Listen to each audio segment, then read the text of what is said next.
Aisyah radhiyallahu anha menyebutkan dalam satu hadis, qala Rasulullah SAW, itu satu hadis dalam Sunan Tirmidzi. Hadis itu ada sebagian mengatakan hadis dhaif wala syahid. Hadis dhaif wala syahid. Bila sebut wala syahid ini, sebab ada sahabat lain yang meriwayatkan serupa itu menguatkan hadis. Sebagian mengatakan hadis itu sudah menjadi hasan. Betul? Baik. Hadis itu kuat. Sebab apa? Abdullah ibn Umar melafazkan lafaz yang sama. Apa dia? Qala Rasulullah sallallahu alaihi wasallam, zayyinu majalisakum bis-salati alayya fa inna salata alayya nurun lakum yawmal qiyamah. Allahumma shalli sallim alaihi wa ala alihi. Kita tengok Nabi sebab apa? Zayyinu majalisakum, hiasilah majlis-majlis kamu itu dengan selawat kepadaku. Oh, kalau tadi Ustaz Aizah kata sahabat sendiri berkumpul mengingatkan kesyukuran Nabi SAW, ini Nabi sendiri beritahu. Bila sebut zayyinu, hias. Faham maksud zayyinu? Bila hias, Imam Ibn Hajar al-Asqalani kata bila hias, kalau kita hias maksudnya bila masuk tu, hiasan itu menjadikan ianya mencantikkan majlis itu. Kalau orang kata, yalah kita mulakan lah, maknanya dengan selawat, tak payahlah nak selawat kuat. Ini itu belum hias, itu tidak hias. Kalau mulakan alhamdulillah rabbil alamin wassalatu wassalamu ala asyrafil mursalin, okey, ada, masya-Allah. Kemudian kita pun cakap, buka. Yang hiasnya lawak. Yang hiasnya apa? Jadi hiasan ni biasanya bila orang masuk, orang akan nampak ianya menguasai. Allahumma salli wa sallim wa barik alaihi wa ala alihi. Maka Nabi kata zayyinu majalisakum bis-salati alayya. Maka kita buat sesuatu ya. Dan Nabi SAW nak kita buat, alhamdulillah, dengan selawat pada baginda Rasulullah SAW dan puji-pujian sebagaimana Sayyidina Abbas, bapa saudaranya Rasulullah SAW, yang menyebutkan dia memuji Rasulullah sehingga Nabi mendoakan bahawa mulutnya itu Allah akan jaga, yang mana ketika bila dia meninggal ada satu gigi pun yang jatuh daripada mulut. Masya Allah. Ibn Abbas kerana memuji Rasulullah SAW.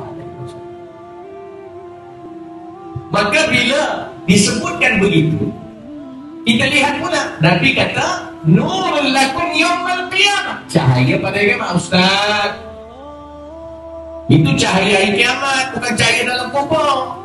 Masya Allah, tabarakallah. Bila kita mengaji kenaan dengan usul dan sebagainya, kaedah para ulama mengkiaskan sesuatu, jika di akhirat itu yang besar itu, yang yaumul qiyamah itu sudah besar, itu dapat cahaya daripada selawat baginda, apatah lagi yang kubur kecil itu.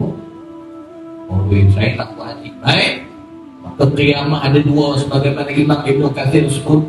Bawa mari Bukhari, ala Rasulullah SAW, bukan Rasulullah, mula-mula didatangkan dengan hadis, iaitu tabi'in. Kata kana Uthman radhiyallahu anhu, kana Uthman ibn Affan idza waqafa ala qabrin baka hatta yabulla lihyatan. Bala yabul. Jangan ingat mungkin. Betul tu mahu. Yabul.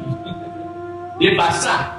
Maknanya Sayyidina Uthman ibn Affan, kalau dia berhenti kat kubur, dia akan menangis. Sehingga yuqalu lahu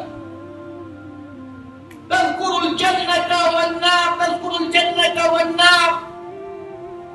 fala tanti. Disebut tentang syurga, disebut tentang neraka, engkau tidak menangis. Wa tabti min hadha, tapi kau menangis sebab nak masuk kubur, takut masuk kubur lah. Dia bertanya kepada Sayyidina Uthman. Maka Sayyidina Uthman katakan, qala Rasulullah sallallahu alaihi wasallam, inna hadzal qabra awwal manazil akhirah. Sesungguhnya kubur itu adalah tempat singgahan yang pertama untuk akhirat, untuk kiamat. Sebab nama lain bagi akhirat iaitu kiamat. Karena itu Imam Ibn Katsir, kiamat ada dua. Bagi orang mukmin, mati itu adalah kiamat. Maka ketika itu InsyaAllah dengan selawat kita pada Rasulullah SAW. Dan kita yang kedua pula, tak puas hati lagi. Kan kita bila berselawat pada Rasulullah pada malam Jumaat, maka kan ada malaikat sayyahi, yaitu sebagaimana dalam Sahih Al-Bukhari, dia akan dengar kita berselawat dan dia akan sampai pada Rasulullah, dan tidak ada selawat dan salam sampai Rasulullah kecuali Rasulullah balas balik kepada kita. Maka selawat Rasulullah SAW kepada kita, maka akan dapat juga cahaya. Maka antum insyaAllah bakal mendapatnya insyaAllah.